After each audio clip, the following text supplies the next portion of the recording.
పచ్చని పంటలు మునికేస్తున్నాయి. భూములు మాయమైపోతున్నాయి. లంక గ్రామాలు కనుమరుగైపోతున్నాయి. తీర ప్రాంతం శోకసంద్రమైపోతోంది. ఓ పక్క బంగాళాఖాతం, మరో పక్క గోదారమ్మ తల్లి ఉగ్రరూపం దాల్చుతూ తీర ప్రాంత ప్రజలు, రైతుల, మత్స్యకార కుటుంబాల కంటి మీద కొనుకు లేకుండా చేస్తున్నాయి. గోదావరి పగబట్టిందా? సముద్రం కక్షగట్టిందా? అసలు సుదీర్ఘ తీరంలో ఏం జరుగుతోంది?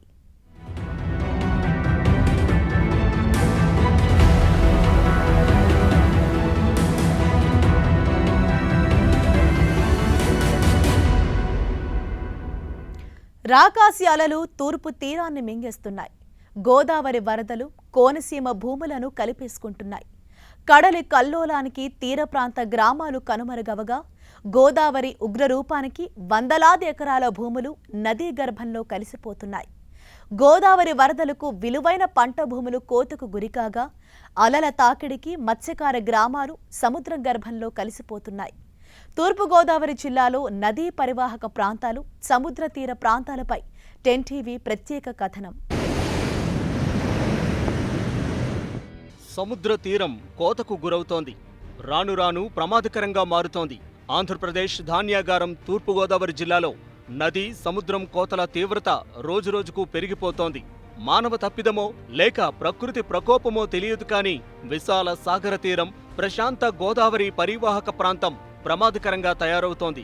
ప్రతి ఏటా గోదావరి వరదలకు వందలాది ఎకరాల భూములు నదీ గర్భంలో కలిసిపోతూ ఉండగా, గ్లోబల్ వార్మింగ్ ప్రభావంతో బంగాళాఖాతం ముందుకు చొచ్చుకొచ్చి తీర ప్రాంత గ్రామాలను, భూములను మింగేస్తోంది.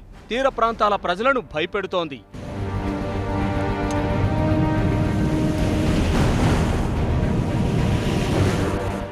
గతంలో ఎన్నడూ లేని విధంగా ఈ ఏడాది తూర్పుగోదావరి జిల్లాలో అటు గోదావరి నది, ఇటు సముద్రం కోతకు గురయ్యే ప్రమాదం పెరుగుతోంది.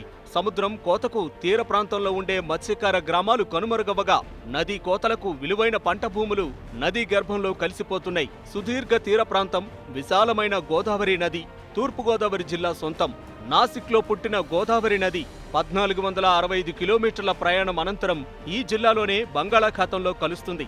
ఆదిలాబాద్ జిల్లా బాసర వద్ద తెలుగు రాష్ట్రాల్లో ప్రవేశించే గోదావరి నది అంతర్వేది, యానంల వద్ద బంగాళాఖాతంలో కలుస్తోంది. గోదావరి ప్రయాణంలో సింహభాగం ఏపీలోనూ, అది కూడా తూర్పుగోదావరి జిల్లాలో కొనసాగుతోంది. గోదావరి డెల్టా, లంక గ్రామాలు, పరివాహక ప్రాంతాలను సస్యశ్యామలం చేస్తోంది.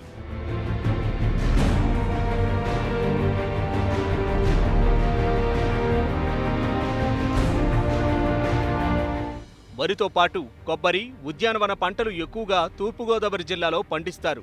గోదావరి నది వల్లే తూర్పుగోదావరికి ఆంధ్రప్రదేశ్ ధాన్యాగారం అనే పేరొచ్చింది. ఇక ఏపీలో 974 కిలోమీటర్ల తీర ప్రాంతం ఉండగా, ఒక్క గోదావరి జిల్లాలోనే 13 తీర ప్రాంత మండలాలతో 161 కిలోమీటర్ల మేర విస్తరించి ఉంది. సుదీర్ఘమైన తీర ప్రాంతం ఉండటంతో లక్షలాది మత్స్యకార కుటుంబాలు తమ జీవనం సాగిస్తున్నాయి.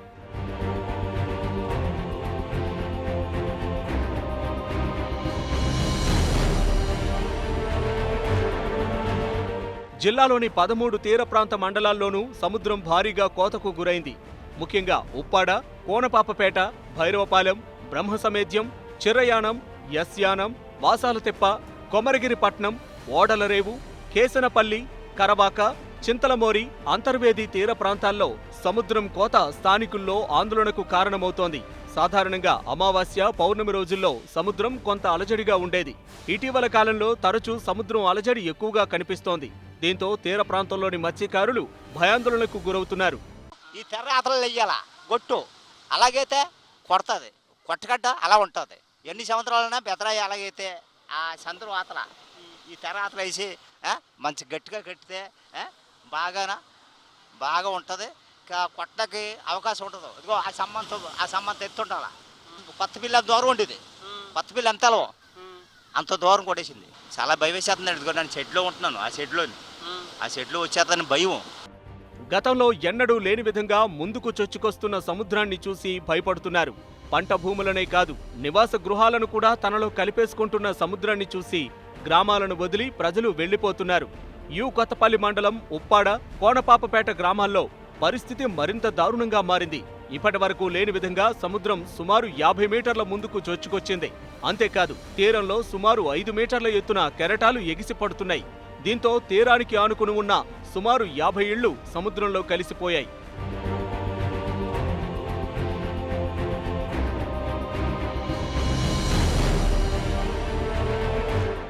అమావాస్య, పౌర్ణమి అని తేడా లేకుండా సాధారణ రోజుల్లో కూడా సముద్రం అలజడి తీవ్రం కావడంతో స్థానికులు భయాందోళనకు గురవుతున్నారు. రాత్రైందంటే చాలు ఎక్కడ ఏ కెరటాలొచ్చి ఇళ్లతో సహా తమను సముద్రంలోకి తీసుకెళ్లిపోతాయో అని బిక్కుబిక్కుమంటున్నారు. తీరం వెంబడి 8 ఏళ్ల క్రితం నిర్మించిన జియో ట్యూబ్ అలల ఉధృతికి నాశనమైపోవడంతో సుమారు 50 మీటర్ల ముందుకు సముద్రం వచ్చిందని స్థానికులు అంటున్నారు. రాత్రిపూట అలల ఉధృతి మరింత పెరిగి ఇళ్లలోకి నీరు చేరుతోందని చెబుతున్నారు. ఎక్కడో ఉండియండి మా ఇల్లు ఒక్కొక్కరు ఇలా పొందుకొచ్చి పడిపోయారు. ఇప్పుడు అనేది సుఖం లేదు జనానికి. వరదత్తే ఉందండి, మునిగిపోతున్నాయి. ఎవరి గుమ్మాలన్న పొడిగా ఉంటే ఇంక అందు మీద ఉంటున్నాం. అలా చూస్తే రోడ్డు కాపాడుతుంది చూడండి. ఆ రోడ్డు లాగితేనే కానీ గట్టు కట్టలేం. ఆ వారున్న ఇళ్ళన్నీ పీకేయాలి, లాగేయాలి. ఉప్పాడ పంచాయతీ జగ్గరాజుపేటలో ప్రభుత్వం వేసిన సీసీ రోడ్లు సైతం సముద్ర గర్భంలో కలిసిపోయాయి. అధికారులు వచ్చి ఇళ్లు ఖాళీ చేయాలని చెబుతున్నారే తప్ప పునరావాసానికి ఏర్పాట్లు చేయడం లేదని ప్రజలు ఆవేదన వ్యక్తం చేస్తున్నారు.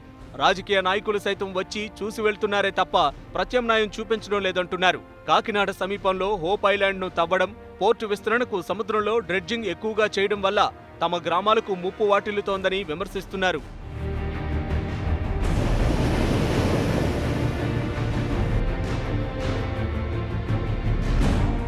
కోనసీమ ప్రాంతంలో సుమారు 400 కిలోమీటర్ల మేర సముద్రం భారీగా కోతకు గురైంది. భైరవపాలెం నుంచి అంతర్వేది వరకు వందలాది ఎకరాల పంట భూములు సముద్రంలో కలిసిపోయాయి. తీరం వెంబడి ఉన్న సరుగుడు తోటలను దాటుకుని కొబ్బరి తోటల వరకు సముద్రం చొచ్చుకొచ్చింది. దీంతో వందలాది ఎకరాలు ఇప్పటికే సముద్ర గర్భంలో చేరిపోయాయి. ముఖ్యంగా ఓడరేవుల తీర ప్రాంతంలో వేల కోట్ల రూపాయల విలువైన చమురు సంపదను తరలించుకునేందుకు వీలుగా ఏర్పాటు చేసిన కట్టడాలకు చేరువుగా సముద్రం ముందుకొచ్చింది. అక్కడే ఉన్న బీచ్ రిసార్ట్స్ కు సమీపానికి సముద్రం చేరుకుంది. దీంతో గతంలో తీరానికి వేసిన రోడ్లు సైతం సముద్రంలో కలిసిపోతున్నాయి.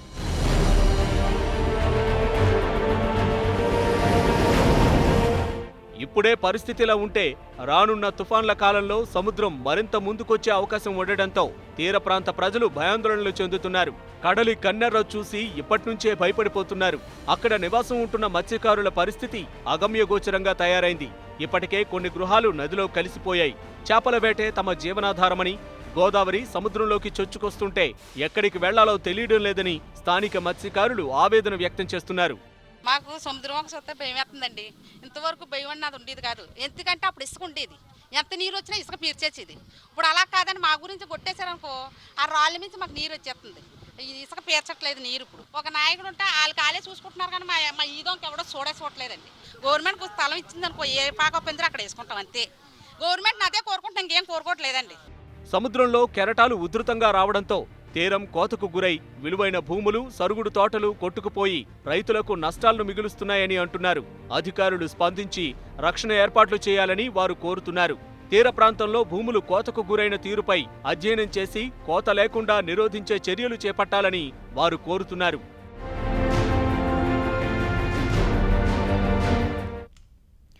నదీ ఉధృతికి తోడు కడలి కూడా కల్లోలం సృష్టిస్తోంది. అలజడి రేపుతున్నాయి. 3 దశాబ్దాల క్రితం గోదావరికి అతి పెద్ద వరదలొచ్చాయి. ఊళ్లు మునిగిపోయాయి. అప్పట్నుంచి తీర ప్రాంత ప్రజల కష్టాలు మొదలయ్యాయి. నదీ కోతలు తీవ్రతరమయ్యాయి. దీనికి తోడు సముద్రపు అలలు ఉవ్వెత్తున ఎగిసిపడుతూ భయాందోళనలు సృష్టిస్తున్నాయి. ప్రభుత్వాలు మారుతున్నాయి, సమస్య మాత్రం తీరటం లేదు. తూర్పుగోదావరి జిల్లాను సస్యశ్యామలం చేస్తున్న గోదావరి నది కొంతమంది రైతులకు గుండె కోతను మిగుల్చుతోంది. అందరికీ అన్నం పెడుతున్న గోదావరి కొంతమంది రైతుల నోట్లో మాత్రం మట్టి కుడుతోంది. పరివాహక ప్రాంతంలో ఏళ్ల తరబడి సాగు చేసిన భూములను వరదల రూపంలో గోదావరి తనలో కలుపుకొని రైతులను రోడ్డున పడేస్తోంది. అఖండ గోదావరి నుంచి సముద్రం సంగమం వరకు వందలాది ఎకరాల భూములు కోతకు గురై నేరుగా బంగాళాఖాతంలో కలిసిపోతున్నాయి. ముఖ్యంగా కోనసీమ ప్రాంతంలో ఈ నదీ కోతల సమస్య ఎక్కువగా కనిపిస్తోందని అంటున్నారు.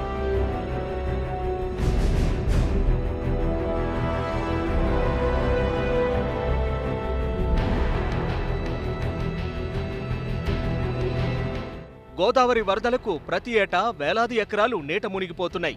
నది ఉగ్ర రూపానికి లంక గ్రామాలు, పరీవాహక ప్రాంతంలో ఉండే వందలాది ఎకరాల పంట పొలాలు కోతకు గురవుతున్నాయి. ఎగువ నుంచి వచ్చిన వరద నీరు ఉధృతంగా ప్రవహించడంతో నది ఇరువైపులా ఉన్న పంట పొలాలు కోతకు గురై అందులో ఉన్న కొబ్బరి చెట్లు ప్రవాహంలో కొట్టుకుపోతున్నాయి. ఇటీవల వచ్చిన వరదలకు అఖండ గోదావరి నుంచి సముద్ర సంగమం వరకు వందలాది ఎకరాల్లో పంట భూములు కోతకు గురయ్యాయి.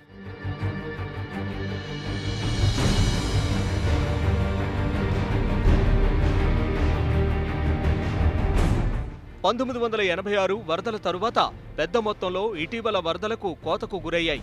ధవళేశ్వరం బ్యారేజీ ఎగువన ఉన్న సీతానగరం మండలం నుంచి దిగువన ఉన్న ఆత్రేయపురం, కొత్తపేట, ఆలమూరు, కపిలేశ్వరపురం, కె గంగవరం, అయినవిల్లి, ముమ్మిడివరం, పి గన్నవరం, మామిడికుదురు మండలాల్లో జరిగిన నదీ కోత ప్రజలను బెంబేలెత్తిస్తోంది. అయినవిల్లి మండలం పొట్టిలంక, ఎలకల్లంక, కొండుకుదురు లంక, శానపల్లి లంక, వీరవల్లిపాలెం, పి గన్నవరం మండలంలో బూరుగులంక, ఊడిమూడిలంక, వైకొత్తపల్లి, మొండెపులంక, లంకల గన్నవరం, మామిడికుదురు మండలంలో పెద్దపట్నం లంక, పెద్దపట్నం, బి దొడ్డవరం, ముమ్మిడివరం మండలంలో లంక of టానీలంక, Gurajapulanka, Kamini, Koonalanka, Saladivaripalem, I Polavaram మండలంలో ఎదుర్లంక ప్రాంతాల్లో నదీ కోత వల్ల విలువైన కొబ్బరి తోటలు, గ్రామాలు నదీ గర్భంలో కలిసిపోయాయి. అండి మా ఒడ్డు కూలిపోతుందండి, మమ్మల్ని పట్టించుకునే వాళ్ళు లేరండి. దగ్గరలోకి వచ్చేసిందండి. అప్పుడే 20 సంవత్సరాలు అవుతుందండి ఈ ఊరు ఒడ్డు పట్టి. అప్పటి నుంచి పట్టించుకోలేదండి. అటు వెళ్ళిపోతున్నామండి. ఇంక పరిస్థితి ఏంటండి, ఎత్తులు ఉన్న కాడికి వెళ్ళిపోతున్నామండి. అదే పరిస్థితి. ఇంట్లోకి వచ్చేసండి. వీళ్ళు అయితే ఇంట్లో లేరండి. మేము కూడా అలాగా డాబాల కాడికి వెళ్ళిపోయామండి. అదని పరిస్థితి. మాగాణి భూముల కంటే సారవంతమైన లంక భూముల్లో వాణిజ్య పంటలు ఎక్కువగా పండుతాయి. మామూలుగా ఎకరా లంక భూమి 15 లక్షల నుంచి 20 లక్షలు విలువ చేస్తే, కొబ్బరి తోటలు ఉన్న భూములైతే ఎకరా 25 లక్షల రూపాయలకు మించి ఉంటాయి.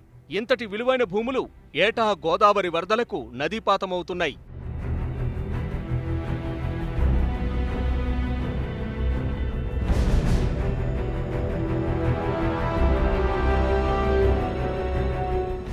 నదీ కోత నివారణకు అధికారులు, ప్రజాప్రతినిధులు ఎలాంటి ప్రయత్నాలు చేయకుండా ప్రతిపాదనలు తయారీకే పరిమితమవుతున్నారనే ఆరోపణలు ఉన్నాయి. ప్రభుత్వాల నిర్లక్ష్యంతోనే విలువైన లంక భూములు నదీ గర్భంలో కలిసిపోతున్నాయని విమర్శలు వెల్లువెత్తుతున్నాయి. ఇటీవల వచ్చిన వరదలకు ఇప్పటి వరకు ధవళేశ్వరం బ్యారేజ్ ఎగువ నుంచి దిగువనున్న వివిధ నదీపాయల వెంబడి సుమారు 10 కిలోమీటర్ల మేర 150 ఎకరాల లంక భూములు గోదాట్లో కలిసిపోయాయి.